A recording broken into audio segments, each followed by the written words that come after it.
Funding for the Lazy Bedhead channel was provided by viewers like you. Thank you.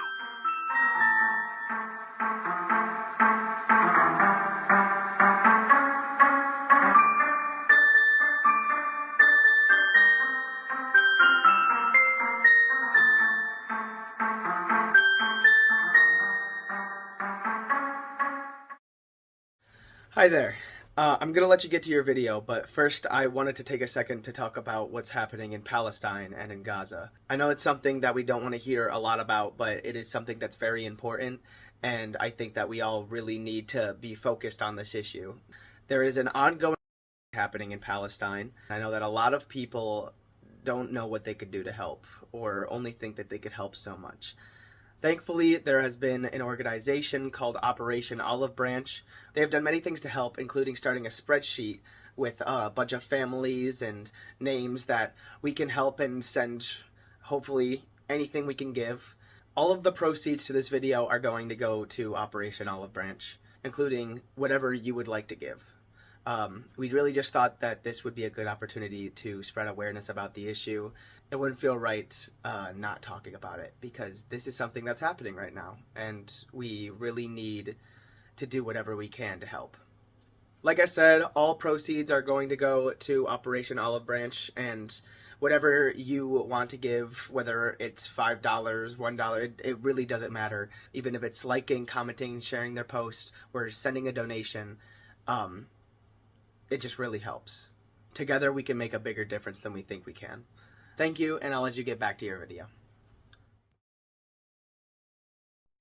JoJo Siwa! JoJo Siwa. JoJo Siwa. JoJo Siwa. JoJo Siwa. JoJo Siwa. JoJo Siwa. JoJo Siwa. Today we're talking about JoJo Siwa's humiliation ritual that she has been going through because clearly she has sold her soul to the devil. Internet star JoJo Siwa promised them pop stardom. They say they were thrown in the trash. JoJo Siwa and how she's surrounded herself with some not phenomenal people. No, JoJo. No, JoJo. Haven't people made enough JoJo Siwa videos by now? Is anyone else tired of hearing about JoJo Siwa? JoJo Siwa. JoJo Siwa. JoJo Siwa. I am being haunted by JoJo Siwa. Okay, fine, I'll talk about JoJo Siwa.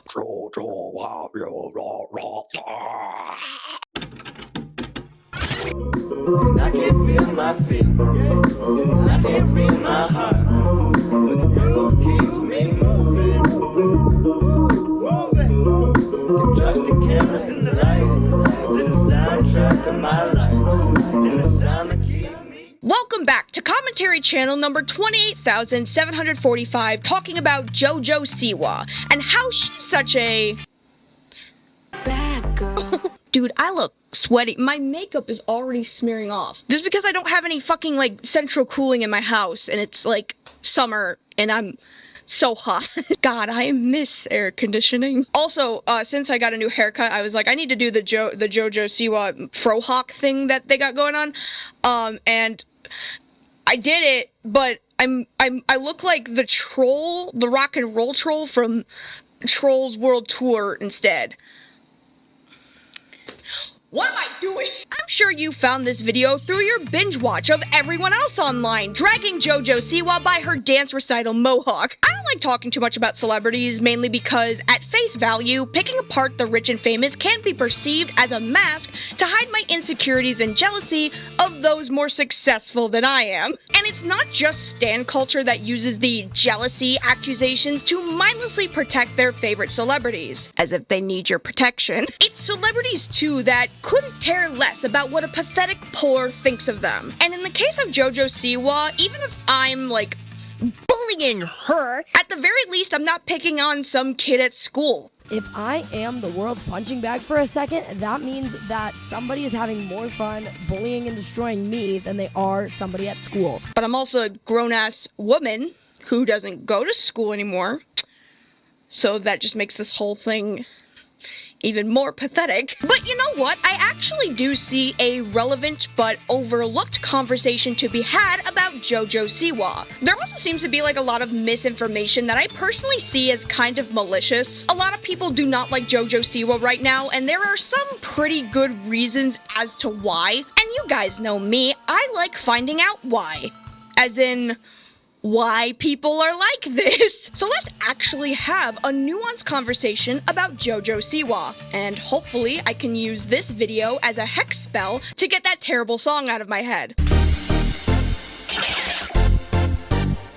But before we talk about the Lord and Savior of gay pop, let me introduce myself. I'm a lazy bedhead, and it's Pride Month, which means I am obligated to talk about the gays. I make videos trying to understand why things are the way they are, why people are the way they are, because I ask why far too often, and the government has me on a watch list for asking too many questions. JoJo Siwa has been in the news a lot, but it's honestly not even too surprising since she's been in the news cycle for a while now. Ever since coming out as a lesbian, JoJo has been in the drama sphere and she is not allowed to get out. She cannot leave. It's something I like to call the rainbow spotlight. Anytime someone of significant relevance opens up about being part of the alphabet family, the hyper-focus of gossip sites wrings them dry like a towel. And just when you think they've ran out of juice, they beat that towel up against the pole. It's almost like the moment you taste the rainbow, the more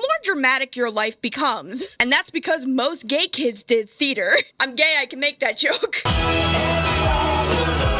I mean, even before this dramatic change, JoJo has been on people's radar for a hot minute. She's one of the lucky and cringy few that gets to make Snapchat her job. What I mean by this is that many online influencers or famous celebrities get paid to post a bazillion times on Snapchat, and their accounts get shafted into the recommendation pages of the story section on Snapchat. It was with JoJo's Snapchat and TikTok that we got to see a lot of pre-rebrand incidents that gave the content farms a lot to talk about. JoJo has been in controversy for allegedly cheating on several of her past girlfriends, accusing said girlfriends of only dating her for clout. Because I got used. For what?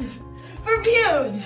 And for clout. And I got tricked into being told that I was loved. And I got played. And faking being pregnant. That one isn't even alleged. She was poking fun at some rumors of her being pregnant, and she just took the joke way too far. There's also JoJo's connections or friendships with several content creators who have done some unsavory things, such as Colleen Ballinger. Colleen was dragged online for inappropriate behaviors with her minor audience at her live shows, to which JoJo would defend by saying, She's always been nothing but kind to me, her family nothing but kind to me. The internet can take a lie and run so far with it, so far, to the point where you just can't do anything about it. Ah, yes. A lie. A well-documented, video-recorded, photographed lie. Also, JoJo did her whole, dance routine for her debut song with James Charles, who himself has admitted to flirting with minors. But look, I don't give a fuck about, the whole, guilt by association shtick. After all, there might be a reason why she'd be so defensive of those in the industry who practice what is most common in that field already. Exploitation and abuse of power is something that JoJo has practically grown up into.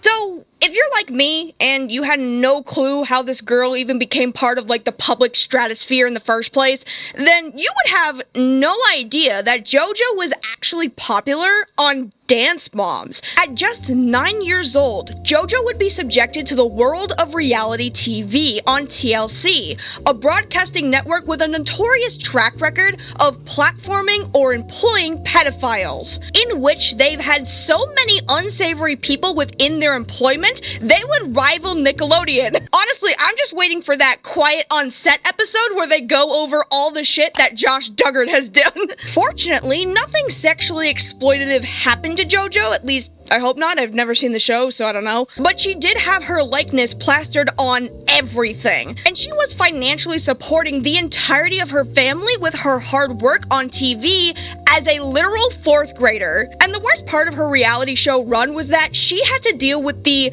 loathsome and abominable AmberLeigh Miller. She's a little snake! Snake! She's not a snake! You're a snake! AmberLeigh AmberLeigh is a nearly 60-year-old woman who made billboards screaming at children, making them dance in questionable dance outfits that could be seen as a bit too skimpy. Look, I'm not for like slut shaming or like body shaming anybody or like telling people what to wear, but like, come on guys. She also created a toxic work environment that was distressing for not only the kids on the show, but the mothers that forced their kids on that show. JoJo! Have you learned nothing? She also admitted to being attracted to teenage boys. The high school football player. Ooh. That's my downfall. I like the high school football players. I still like them. Not one that used to be in high school, but one that is. Yes. Ugh. I do like those hot, athletic, muscular types of guys.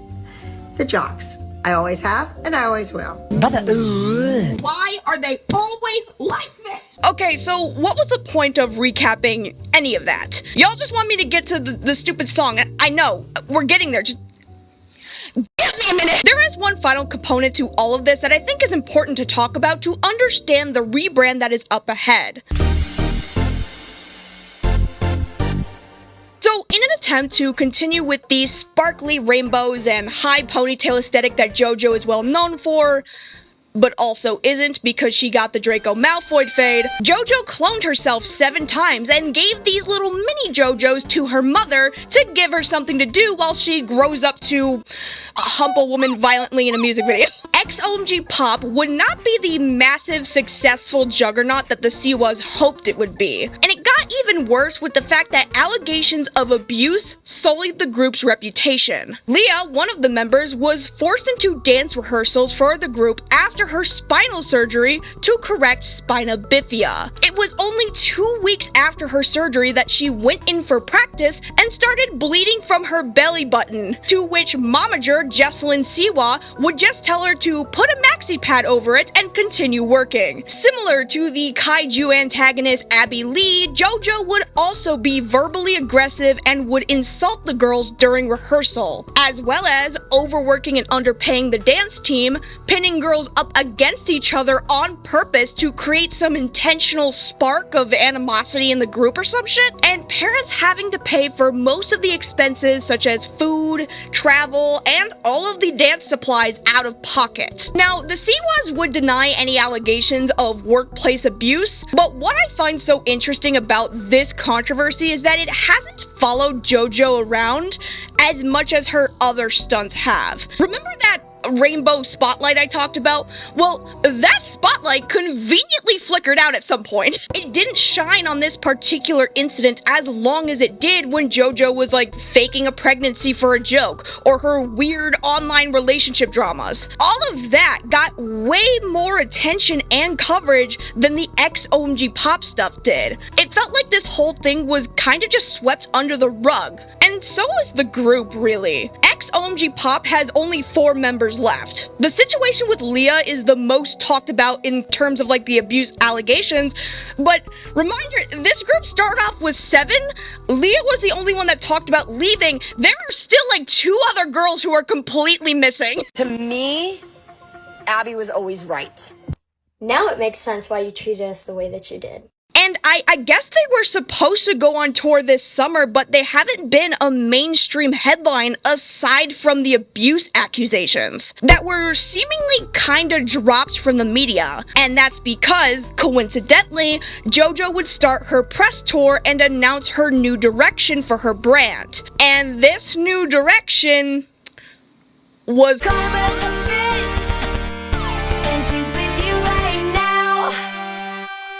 Now, before we talk about the memedom that surrounds the release of the song Karma, let's get some truths out there, because there is a lot of misinformation about the song and about how JoJo has promoted this song that I think it's only being perpetuated and stated as fact due to all of the controversies that we just went over before. When I see videos like this, or this, or this, it makes me feel like everyone is only saying this shit because they don't like JoJo for some fair reasons, but it's not fair to judge someone based on misinformation that you want to be fact so badly just because you don't like someone. I'm not even the biggest fan of JoJo Siwa, and I think that a lot of these misreportings are unfair and extremely annoying. It's hard for me to properly judge JoJo's true character when her character is being lambasted by people that just don't know how the music industry works. So,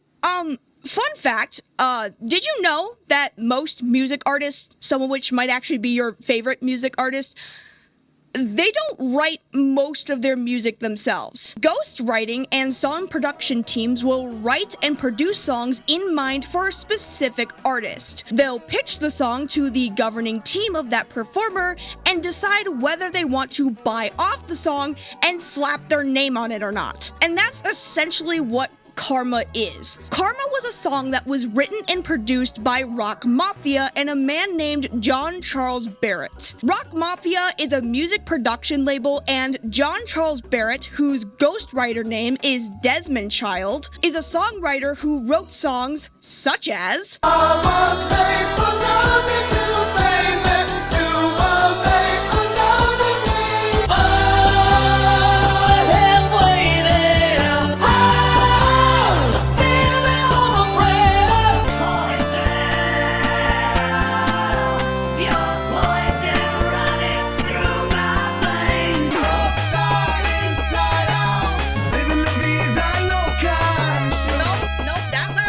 that's not a joke. He did write the funny Shreks 2 song. That is for real. I'm not kidding. So here's what probably happened. Rock Mafia and Desmond Child wrote the song Karma in mind for Miley Cyrus, which can be confirmed by some tweets that Miley made around the time that Karma was written. Miley would scrap the song and it would be covered by a musician named Britt Smith. Karma was supposed to be Britt's debut song, but she never actually released the song. Although the song would come out later and surpass JoJo's version, Britt's cover wouldn't be discovered until way later. JoJo's version is credited to Rock Mafia, meaning that what probably happened was an industry standard of pitching the song to JoJo, and she picked it up for her debut of her rebrand. So, to clarify this, once and for all, no, JoJo did not steal this song. And even though JoJo says a lot of contradicting and confusing things about her song's releases, there is no clip of her stating that she did write Karma herself. She was pitched the song by Rock Mafia, which is an industry standard. Originally, I was scared of the lyrics. I was 18 years old. I didn't want to say bitch. I didn't want to say I was a bad girl because I wasn't a bad girl. And then I got pitched this song, Karma. And the first word is, I was a bad girl. And I was like, oh, fuck, it's a good song. I was like, but I can't say that. I can't say I'm a bad girl. I'm not. I was 18, fresh off of my Dream the Tour. And I was like, I can't say I sang Every Girl's a Super Girl last week. I can't sing I was a bad girl this week. It doesn't work. Honestly, it's an old song. I was pitched it.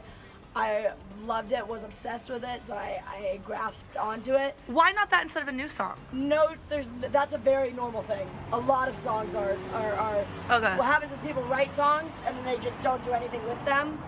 And then a few years later it makes more sense for another artist. Now, I say songs and releases in plural because there have been some debate over another song that JoJo previewed at one of these fan meetups. The song Choose Your Fighter was originally written and composed by a musician named AmberLeigh. Now, when JoJo debuted the song, she prefaces that the song was written about one of her past relationships. It is about one of my exes.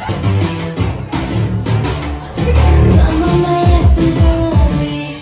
Some of my exes are mean. Now, AmberLeigh would post a video a while back before this meetup of her song Choose Your Fighter, which is identical to the song played at JoJo's concert. Some of my exes are ugly. Some of my exes are vain. Some of my exes are lovely. Some of my exes are mean. It's hard to tell exactly, but it's not very distinct if JoJo did or did not sing her own version of Choose Your Fighter, or if this is just Emmeline's version being played and masqueraded as JoJo's singing voice. Hi, this is Editing Lazy here, and I just wanted to show you guys something interesting, because I think this answers whether or not JoJo performed her own cover of this song or not. A lot of people claim that she's just playing Emmeline's soundbite and played it off as her own. However, I don't think that's true, and here's why. There are some lyrical differences between Emmeline's TikTok soundbite and JoJo's live preview. During the live performance, you can hear the lyric, "Some of them held me like heaven."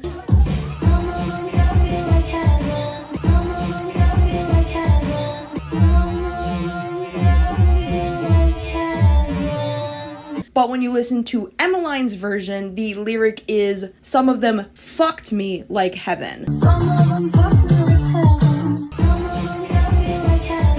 But that's not the only noticeable difference. The lyric, "Some of my exes are no one, some of my exes have fame," JoJo has an audible "you're welcome" whisper in the track, whereas Emmeline doesn't have this added lyric.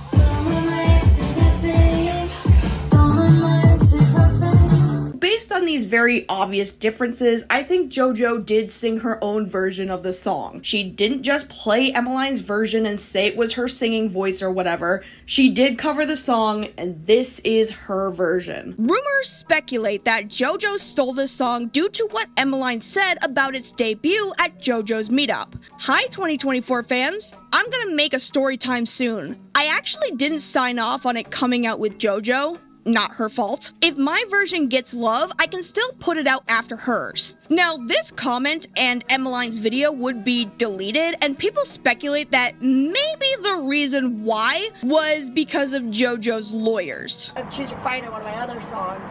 But no, that's the same situation. Somebody else did write it. I did not write the song. And you got the rights to it. But I have the rights to it. Same. I got a really good team of lawyers, and I got a really good label. Now, this actually does happen a lot in the industry as well. So sometimes people who do write and perform their own music will make a song that they don't feel is really their style to perform. So what could have happened here is that Emmeline wrote and performed the song Choose Your Fighter. She didn't think it fit her vibe and sold off the song's copyright to pitch it to someone else. This actually does happen a lot. In fact, Ariana Grande's song God Is a Woman was not originally meant to be performed by Ariana herself. It was actually pitched to Camila Cabello. She does have a version out there as a demo track, but that doesn't mean that Ariana stole the song from Camila, because Ariana was the one that originally wrote the song. So she technically has the rights to make her own version. This isn't even the only example either. Till the World Ends is a Britney Spears song that was actually written by Kesha. Sia wrote a song for Beyonce, and Ed Sheeran wrote a song for the band One Direction. This seems to be a common industry practice as well, where performers that we've seen produce their own albums of music actually would write songs for other performers in their field of work. But what about Emmeline's comment? Well, given what she had to originally say about all this, she doesn't even blame JoJo. What she actually could have meant was that she didn't sign off on the song being pitched to JoJo, but considering that she didn't own the rights to the song anymore, it wasn't in her power to decide who would pick it up. It does seem a little bit strange that this comment and her TikTok video would be deleted, and JoJo would make mention of a lawyer in response to Emmeline coming forward as the song's original writer. I got a really good team of lawyers, and I got a really good label. But to be honest with you, she could just be talking about like the copyright lawyers patenting songs that they know JoJo would already like that kind of fits the vibe with her rebrand. So, final verdict, no, JoJo didn't steal any of her songs. She may not be completely transparent about the song's origins, but a performer doesn't really have to? I mean, it's not like One Direction is going up on stage and boasting about how Ed Sheeran wrote their next song. Alright, ladies and gentlemen, this next one was written by some other British bloke. Oh, I'm sorry, you wanted to listen to a One Direction original? Too bad, you get Ed Sheeran now. I'm in love with the shape of... People interpret songs differently, and that goes for the performers and the writers. AmberLeigh might have had a different interpretation of the song when she wrote it, and when JoJo picked up on it, it might have just reminded her of a past relationship, so she just made the connection. I understand that JoJo hasn't had like the greatest reputation, but we can't assume everything that she does is by default a horrible thing just because she might not be a good person. She might be like a terrible person, but that doesn't make spreading misinformation about them right. Cause otherwise, we'd be like someone else we already know. So that kind of gets out of the way all of the controversies around the song, but we haven't really dived into the song itself. And I'm not super qualified to tell you like what's wrong with the song on a technical level, but y'all already know me. I know a guy. That works. It's hot as fuck in this room I'm in. Hey there, Anthony Santano here, internet's busiest little brother, apparently. Fresh off that Jubilee pack got me wondering who's really my friend. You know, I'm here to talk about karma. I'm sure that Bedhead's gonna talk about all the actual bad shit that JoJo Siwa has done, like, over time, whatever. But I'm just gonna put all that in, like, a little box and just kind of label it reasons to shit on this song. But just to make me feel better about what I have to do. That was what I was prepared to do until I actually listened to the song. And when I was listening to it, something kind of dawned on me while listening to the actual lyrics and the production and just like the actual meat of the song. Out of everything that the song does wrong, every atrocity, the one main problem that I have with this song is that it's just kind of a big fucking nothing burger. You could get just as much substance from the song as you can listening to any JoJo Siwa interview ever for the past like month or 3 months. We're kind of late on this, aren't we? It's all the same. I'm a bad girl. Thou shalt not lie. Ooh, look at me, please. I'm an adult. I'm a bad girl now. Thanks for letting us know. 3 years late. You're fucking 21 now. You've been an adult for a while. The most I could really talk about is from the music video, and that's just because she's doing whatever the fuck this is. And all this becomes even more apparent when you start looking at like everything surrounding the song. This song has 3 writers. It has industry level production, so it's bound to sound like fine. The only issue that I have with the whole song is that JoJo Siwa is singing it, and that could be easily fixed if you just listen to the original version. The one written by Britt Smith instead. Honestly, after hearing the original version, it doesn't really feel right reviewing the song because it doesn't feel like I'm reviewing a JoJo Siwa song. I'm not. I'm reviewing a Britt Smith song that's performed by JoJo Siwa. And I know that like different properties get passed down in the industry. It's something that happens a lot. So and so will use this instrumental. But guys, it's like bar for bar. Like basically what I'm saying that even if it's okay ethically and she got the rights to this song and the property, I mean, if you're going to advertise yourself as a singer now and like go through this whole rebrand, maybe your debut song should be your song. Actually transitioned into my next point pretty well because no, Siwa. Not like that. JoJo seems to think that throwing any raunchy shit at the wall and seeing what sticks is probably the best way of making everybody see that this is them now. This is them artistically anyway. When in reality, this isn't anybody. This person does not exist. This is what like an actual child thinks would be adult. Like if you asked a child what she thinks an adult music star should act, if you ask somebody where like their prefrontal cortex isn't developed, like me but younger, they would probably describe everything that JoJo Siwa is trying to do and for some reason just cannot execute. She wants to make this super big pivot so fucking bad, but she can't even say the F word. Real quick, side tangent. I know that giving an awkward delivery of the F-bomb is kind of like every child star going through career puberty's worst nightmare. For them, this is kind of like picture day. But this is not how you get around it. This is the granddaddy of all awkward pictures. You fucked up your license with this one. Say something. So I wanted to make a little conclusion to this segment. I'm sorry if you were really looking forward to me like listening and shitting on the song.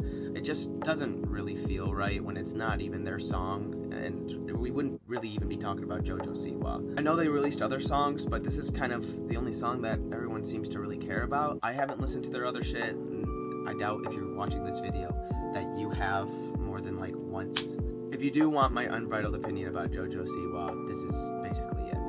JoJo Siwa is doing the same. I have it written down, by the way, so I might be looking down. JoJo Siwa has been doing the same song and dance every child star has been going through for the past forever, like since Nickelodeon started. She got big with Dance Moms, which was a show with an abusive host. She continued the cycle of abuse when she released her own version of Dance Moms, including never really denouncing the hosts of Dance Moms. Eventually, she realized she won't be a child star forever, and then decides to make this pivot because it would be best for her career, but 3 years too late.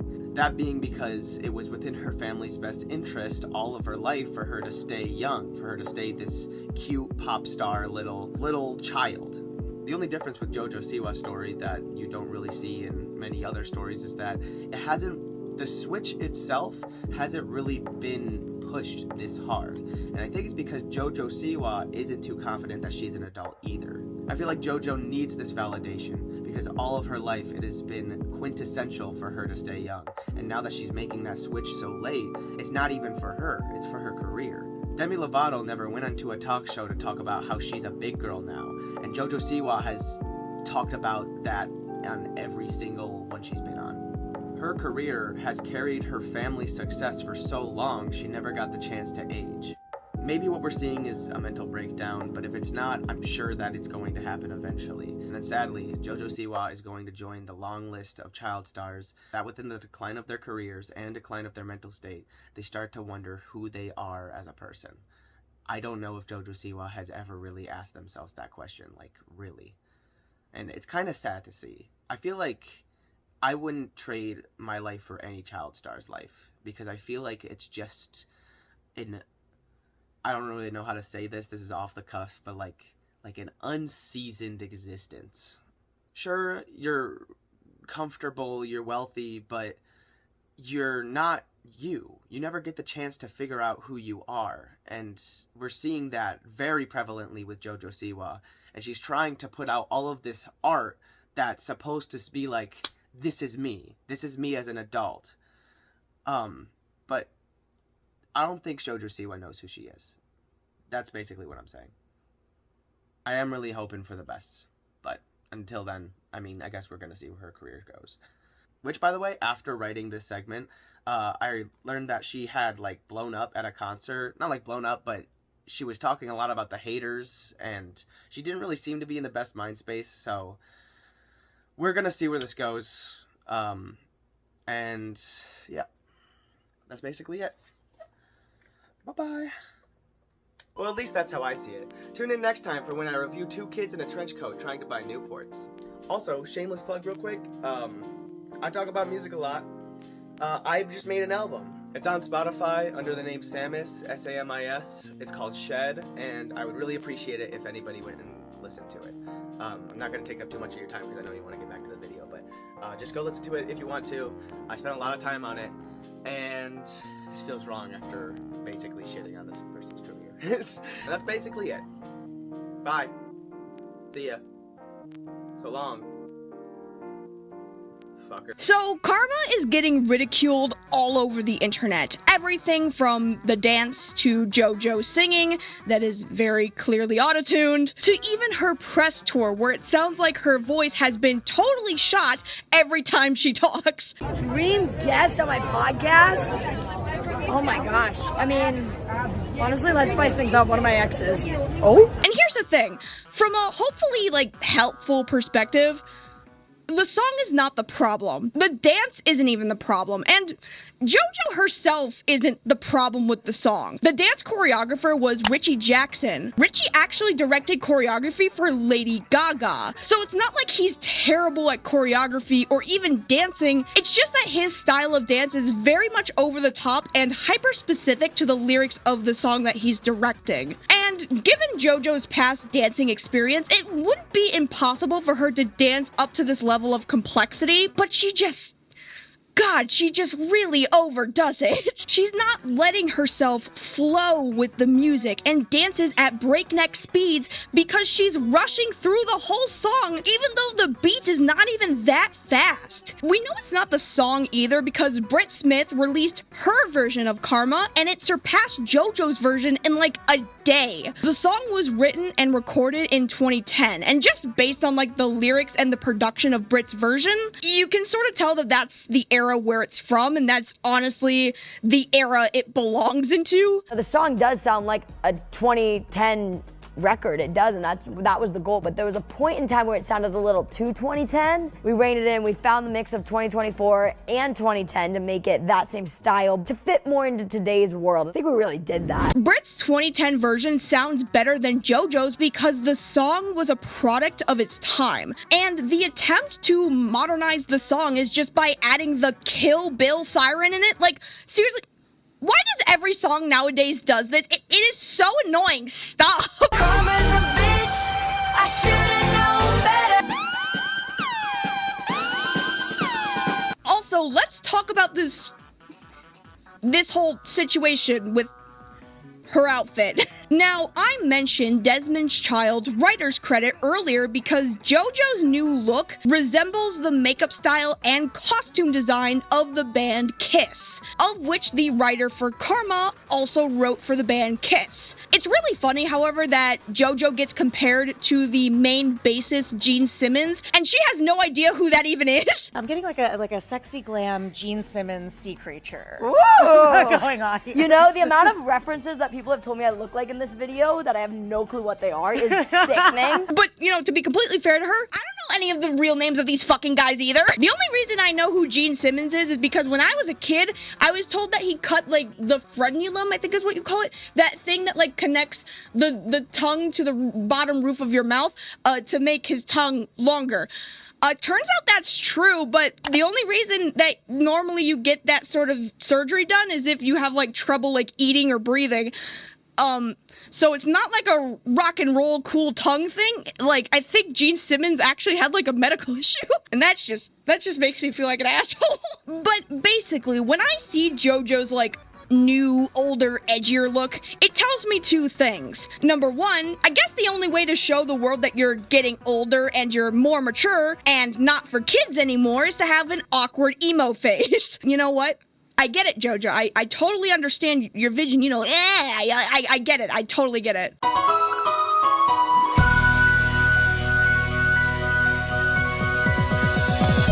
And the other thing that I noticed is that JoJo isn't in control of her adult rebrand at all. And we can get more into detail about what her team is trying to do. But when I look at this, right, I don't see an adult growing into their mature brand. All I see is JoJo Siwa, but black. It is JoJo Siwa. But he can say the— No, unacceptable. I see the rainbow, JoJo, I wanna paint it black. Cause like, look, you still have like the high up hairdo, the sparkles, the crystals, the Halloween outfit. Like, this isn't the outfit choice of a good girl gone mature and bad. It's specifically created so that JoJo doesn't completely commit. Now, if the problem isn't any of these things, then what really is the issue? Why do people not like this song? Why do people make fun of it? Why do people meme on it all the time? And it's because the problem is JoJo's ego. JoJo has been bold enough to claim that she is the first of a generation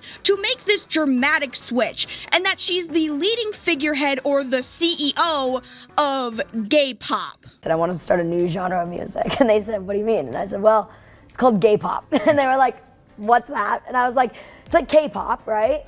But it's gay pop. Okay, look, we get it. Here's all the people that came before her. She's not one of the first. Here's the list of gay people in pop. We get it. It's a dumb take. You have pop, you have rock, you have country, and you have gay pop. But it's not just that comment that really bothers me about all this. It's what she has to say about how she wants this rebrand to be perceived by the public. I think now is a good time to finally segue into what I actually think is an interesting conversation about JoJo Siwa and what her team is attempting to do. No one has made this dramatic of a change yet. No one has made, in my generation, this extreme of a switch. When JoJo is asked her inspiration and intent in wanting to make this switch, she specifically brings up the dramatic changes that child stars go through when they go into their adulthood. More specifically, she takes reference with Miley Cyrus. When I was 8 is when Miley had her bangers moment. And I was like, all I want is to have that one day. Like, I want that. Miley Cyrus was the poster child back in 2013 as the Disney child star that went crazy. And she's not the only one. There always seems to be like one every generation of child actors, music artists, and performers that have the existential crisis moment that gets plastered all over paparazzi news sites. Amanda Bynes, Britney Spears, Lindsay Lohan. And although we see this trope often of people coming out of the child entertainment world and growing up as like this dysfunctional adult, the conversation has changed from these oftentimes female stars, even though it happens to male stars just as often, going from the punching bag or joke of the media to there being a growing concern around them. This child star gone bad trope comes from a lot of these actors not having the freedom to be children, let alone be themselves as they get older. In an industry where a lot of your fandom and consumership are children and young people, you have to keep a clean-cut image and keep up the pressure of not making a single mistake ever. One misstep, say that you get pregnant as a teenager, or get a DUI, or caught with drugs, or being snippy at paparazzi. Anything that puts you in the headlines in any negative way could cost you your entire career. The thing that JoJo, and I think her team, fails to realize is by attributing this mature rebrand to Miley Cyrus, it fails to recognize that Miley was made a laughingstock for finally being able to break from that squeaky clean image after years of catering to children on the Disney Channel. A mature phase in a child star's life is now no longer a headline topic because it's very typical that a kid who never got the chance to grow with their audience is now given the opportunity to grow with their audience. And hey, shock to literally no one, they're saying words like fuck now. I actually do cuss a little. Do you? Also, yeah. What's your favorite curse word? Probably fuck. They're dressing in more mature clothes. They're drinking alcohol and doing drugs. They're kissing boys, getting tattoos and piercings and getting crazy haircuts because they're finally allowed to do that. They're not kids anymore. Why are you so surprised that a child, when they grow into an adult, does adult shit? Like, this is how stupid it got back then, right?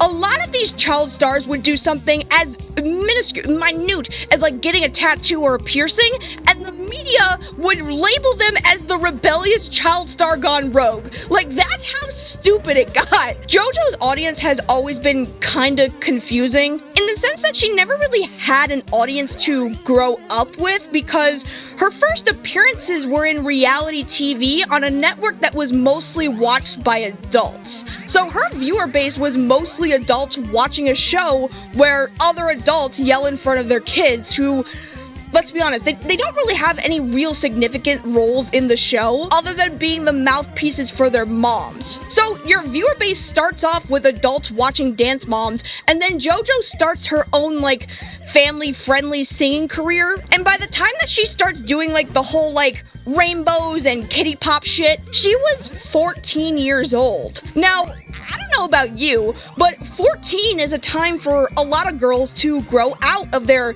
kitty girl phase and get into their dumb teen years, where they make a lot of dumb mistakes and fuck up a shit ton because they want to be perceived as older and more mature than they actually are. But because JoJo signed with Nickelodeon and became like this rainbow bow tie pop star, she had to maintain that during the formidable years of her development where she discovers who she's supposed to be and what her adulthood is gonna look like. She wasn't allowed to mature with her audience because of that. So now JoJo is 21 years old. She wants to grow with her audience, but her audience already kind of outgrew her, which makes this whole mature rebrand feel so forced. Right. So I'm thinking music's coming out in July. Like, I gotta like bust a nut to get this music done, right? And going back to her not committing fully to it, she performed her new song at the Miami Pride Festival, and she's back to the fucking, like, rainbows and glitter and shit. What the fuck? I thought you weren't for kids anymore, JoJo. So to really force it that she isn't like a child pop star anymore, at a different performance, mind you, she's drinking a big bottle of Tito's, which is a horrible drink, by the way. What is wrong with you? She's drinking a big bottle of Tito's, and she's humping her dancers on stage and touching herself in front of everybody. No, JoJo, you failed to understand. We're supposed to be a gay pop star, not a sex offender. Also, this whole performance is completely lip sync. Like, she's not even trying to sing at this point. I don't even think her mic is on anymore. Yet despite this attempt at an adult rebrand, JoJo is still dressing like she did when she was a child. It puts JoJo in this weird limbo where she wants to come across as more mature, but her stage presence and her presentation is so manufactured to be the most family-friendly version of the kid star gone bad. JoJo's team wants her to have this crazy phase without actually having a crazy phase that will turn kids away. They're trying to replicate the phenomenon of the child star gone crazy without understanding why that switch happens in the first place. Like, the closest that JoJo has actually gotten to the child star gone crazy is when police raided her home due to complaints of drug overdoses during a party. Like, this is it. This is the closest she's actually gotten. This is the reality of the world she's trying to replicate. But the whole other side to all of this manufactured bullshit is the fact that JoJo has no clue who the fuck she even is. Alex Cooper, the host of the podcast Call Her Daddy, interviewed JoJo. This whole interview not only shows that JoJo's rebrand doesn't have any originality or creativity behind it, at least on JoJo's end, but she also has no clue who she is as a person. I mention, and JoJo mentions, her inspirations, and this is because her entire rebrand is just taken from other things. There's nothing here that I can say is unique to JoJo Siwa. Hell, I would even argue that JoJo had a much more original stage presence when she was doing the whole rainbows and bow ties and stuff. JoJo was inspired by Lady Gaga, so they got Lady Gaga's choreographer. She gets compared to Gene Simmons, and that's because they bought a song from the same songwriter. JoJo wants to bring awareness to gay pop as a genre of music because she saw Elton John once live dressed as Elton John. Like, you get it, this shit's already been done before. Her interview with Alex is so fascinating because I feel like a lot of her ego as the CEO of gay pop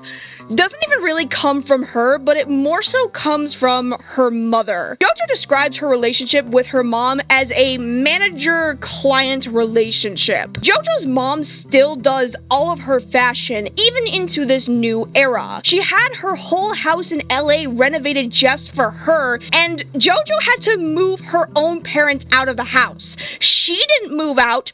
Her parents moved out, because not only did JoJo have the whole house catered to her, but let's be honest, she owns that entire house due to her dance mom's money. Over the last few years, we have really customized the house to me. And there's a dance studio in it for me, there's the gym for me, there's a room to be a recording studio for me, there's a lot of my necessities essentially that I would want in my house. And yeah, so my brother moved out a little less than a year ago, and today. So literally an hour ago. So you're keeping the house? So I'm keeping the house, yeah. We say, like, it's kind of been, like, our, like, funny joke, like, our ongoing joke, like, my parents, they're finally old enough to move out on their own. Like, it's been, like, oh my god. Any attempt to discipline JoJo with taking her phone away for a week or just having a week without internet was a week that JoJo views as a day where she didn't have to work, which for most kids would be the literal end of the world. My mom would, you know, to a normal 14 or 15-year-old be like, well, take your phone away. Right. And instead of me being like, no, I'd be like, please, then I get a day off work.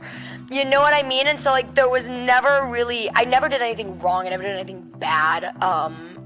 Kind of. But for a 14-year-old who had her whole family living under her money, this is apparently a vacation. Her parents were afraid that JoJo would take her money from her Coogan account and leave her family out to dry, despite the fact that technically all of the money and success of the Siwas comes from JoJo. They've had this fear. They had this fear because, so when you are a kid, 15% of every penny you make goes into a Coogan account, right? And so my parents thought when I turned 18, I was gonna get my Coogan account money, take all of my money, and have it all be mine and be like, good luck, everybody, I'm an adult now. And I told them all the time, I was like, I can give you so much reassurance, but I will never do that. But it just is gonna take you realizing over time that I'm never gonna do that.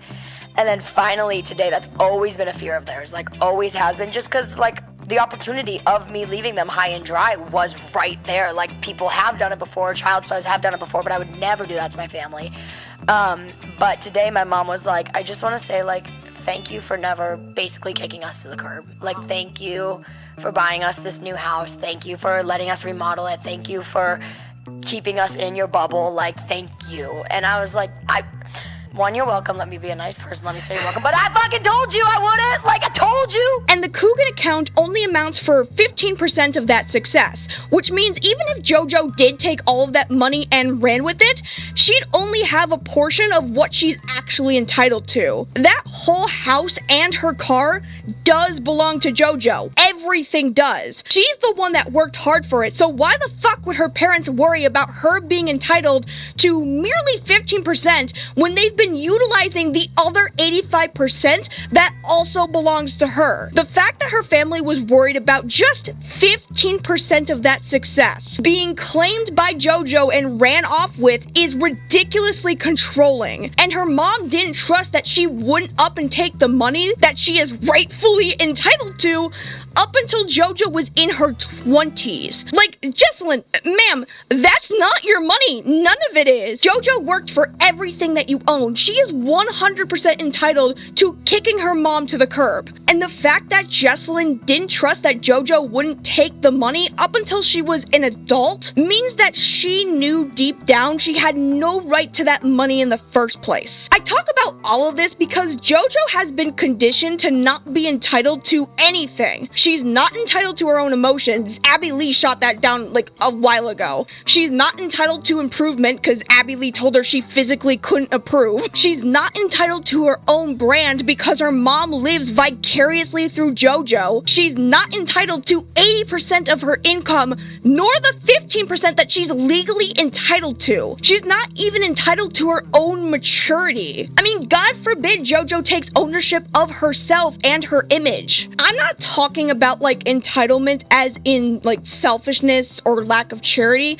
I mean like owning who you are as a person. JoJo has had her entire image specifically catered to appeal to someone else, and never for herself. It's always been for marketing and advertising, never so that she can just do whatever the hell she wants. Miley's crazy phase was at the very least the first time she got to show a side of herself that wasn't manufactured to be safe and profitable. She could just finally be her. And although that switch was jarring to everyone else who hadn't been paying attention to her since her Disney Channel days, it actually makes perfect sense and feels natural when you watch her short documentary, Used to Be Young. To JoJo's credit, her stage presence is fun. Her personality is really endearing when she's not trying to force it on everybody else. And, you know, maybe with a vocal coach and some herbal tea, Someone get her something to drink. Oh my, she's gonna lose her voice. Maybe she could be a good singer. You know, so long as she chooses songs within her range and not songs that have her screaming at the top of her lungs.